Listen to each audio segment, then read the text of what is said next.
Blue Moon by Lell. I lay on my cot, snuggled under a quilt. Winter's silence crept into the cabin and beckoned me out into the snowy night. I pushed away the blankets and snuck out of bed. I found my deerskin moccasins and pulled them on. Surrounding me in the cabin were Mama, Papa, and my little brother, curled up on their quilts, resting peacefully. I tiptoed out the wooden door that separated our one-room cabin from the fierce, chilling weather lurking outside. I knew exactly how far to open the door before its rusty hinges let out a terrible squeal. I wiggled like a whisper through the opening out into the night. The moon cast a silvery glow onto the snow as I began the familiar trek down the unmarked trail I knew like the back of my hand. The snow should have seeped through the thin lining of my shoes, but I was warmed by an enchanted glow that seemed to surround me and everything in my presence. The mighty trees took the forms of delicate dancers swaying with a steady rhythm. The winter winds quit howling and seemed to whistle a melody for the trees' ballet. Snow drifted lazily like confetti falling to the ground. The whole forest turned into a symphony. The night seemed perfect until I felt the stab of realization. Tonight was my last meeting with Great One. As odd as it may seem, one spring night years ago the spirit of the forest called me out into the woods when I was barely old enough to push the heavy door of the cabin open. It showed me the winding path that led me to Great One's den. I didn't stop and question these strange events. Everything felt natural.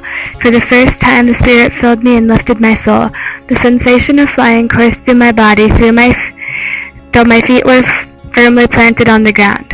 Spirit didn't leave me until I was standing in the entrance of Great One's cave. "Come forward," a powerful, silky smooth voice beckoned.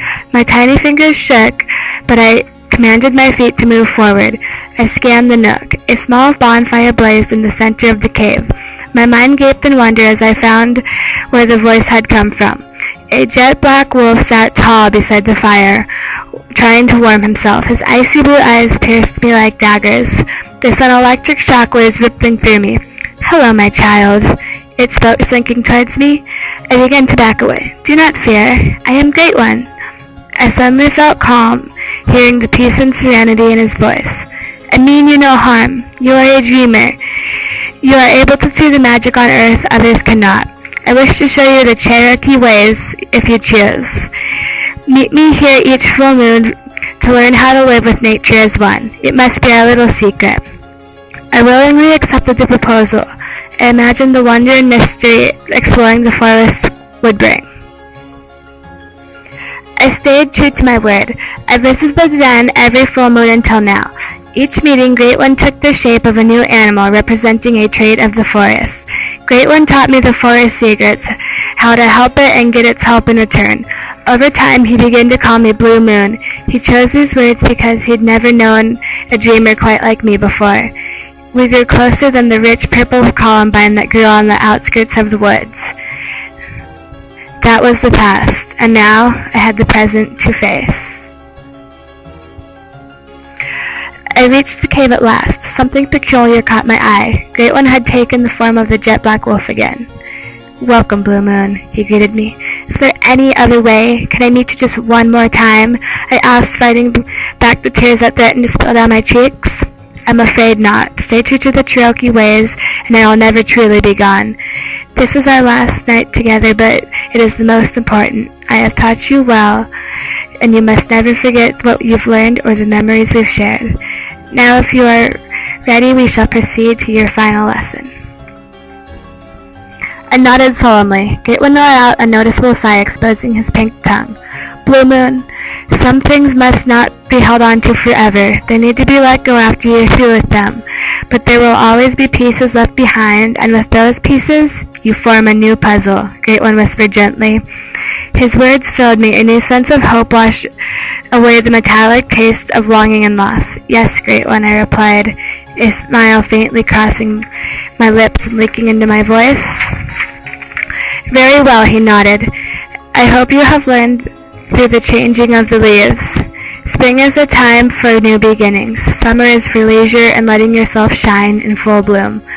Autumn displays your true colors, letting you use them to paint any picture you choose. Lastly, winter is the time to shed old dead leaves and leave yesterday's magic, using it to form something new today. Enchantment tingled inside of me.